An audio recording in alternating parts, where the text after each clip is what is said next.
Verið velkomin í Leikjadóm hérna í Game TV og þessu sinni það leikurinn Mafia 3. You tell them I'm on my way. But nobody. Tell them I'm on my way. I keep my mind on my money. I keep my hand on my gunny. Don't get to playing with Sonny unless you play Boy Bunny. I put bow in your tummy, tattoo in your brain. See the man ain't playing if you think it's a game. Haters whisper my name. Suckers want what I slang. Arrogant and I'm vain. DA want me to hang. But let me explain. Like Abel and Cain. That the black grim people is not my brother's keeper.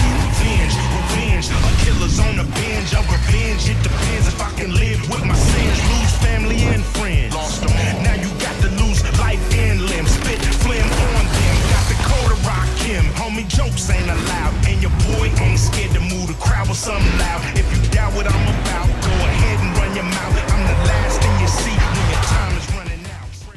Í Mafia 3 fer maður í hlutverk Lincoln Clay sem bandarækjamaður, fór í Vietnam og barðist þar fyrir bandarækjamenn og snýr síðan tilbaka til New Bordeaux en það hans heimaborg.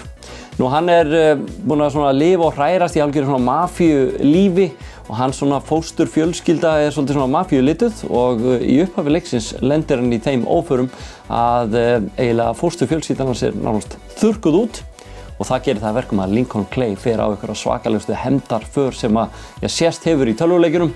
Það bara stendur ekki steinn yfir steini og það á bara teljandi á fingurum annar handar hverjir halda lífi. Mafia 3 spilast eins og svona margir open world leikir eins og Grand Theft Auto og fleiri þannig. Korti leiksins eða svona heildarsvæði leiksins skipt upp í 10 hverfi og þurfa leikmenn að sölsa þá undir sig og ánafna hvert hverfi einhverja svona mafíuforingja sem maður að vinna með. Og þar á meðal til dæmis gamall félagi úr fyrri mafíuleikjum. Nú, þegar maður ánafnar mafíuforingjunum svæðin þá fær maður einhverja greiða í staðinn, maður getur fengið öflugri vopn, betri bíla, eða eitthvað svona sem maður getur nýtt sér í að klára áfram söguþráðin og vinna fleiri og fleiri svæði. Nú, aðalsöguþráðin bara gengur út á að taka niður Sal Marcano sem aðal glæpaforinginn en áður maður getur það þarf maður að söldsundis öll svæðin og síðan vaða bara í gamla. En spilurinn náttúrulega eins og í open world leikjum, maður getur keyrt lappað eða hlaupið og svo maður að skjóta og þegar maður að skjóta getur maður að nota cover system og cover system bara nokkuð gott í leiknum þannig getur hann verið að skýla sig á bak við allkyns hluti og svona spilurinn í góðu meðalagi, við höfum séð það margoft vel gert, miklu betur gert en hér og við höfum líka séð það gert á verri máta þannig að hún bara nokkuð góð og það sem helst má finna að í byrjunni leikurinn mjög þéttur en þegar líður á verður hann frekar einhæfur og manni finnst eins og maður sé bara stattur í Groundhog Day. Það sem maður sér í leiknum og grafík og allt þetta bara svona ágætt. Hún eiginlega fer frá því að vera rosalega góð í svona cutscenes þar sem maður sér aðalpersónurnar lifna við, ótrúlega flotti svona andlitshreyfingar og bara svona flott umhverfi yfir í að vera svona virkilega, þú veist, þannig að hún alveg fer frá því að vera stórgóð yfir bara svona algjört meðalag og eiginlega allt þar á milli.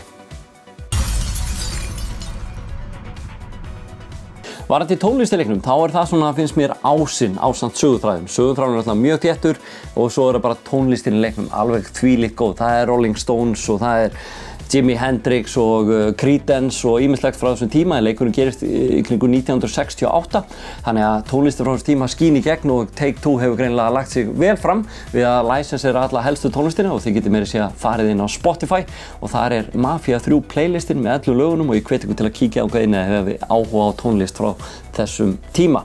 Nú talsetning í leiknum líka stórgóð, fáranlega vel gert, maður trúverðugir í karakterar og maður svona, þetta selur manni söguna sem náttúrulega ásýn í leiknum.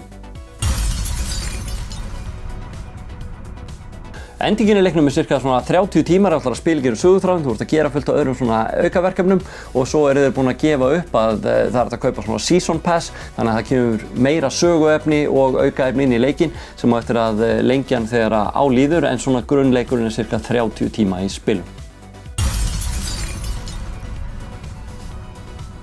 Þegar öll á botni hvolft Mafía bara fín skemmtun, þetta veltur svolítið á hvort þú fílar Mafía bara konseptið, svona Mafía, þú veist, Mafíuna og allt sem svona í kringum það, mjög brútal leikur.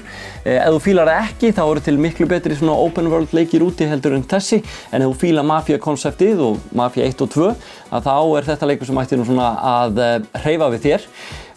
Þannig að ég ætla að gefa honum 7,5.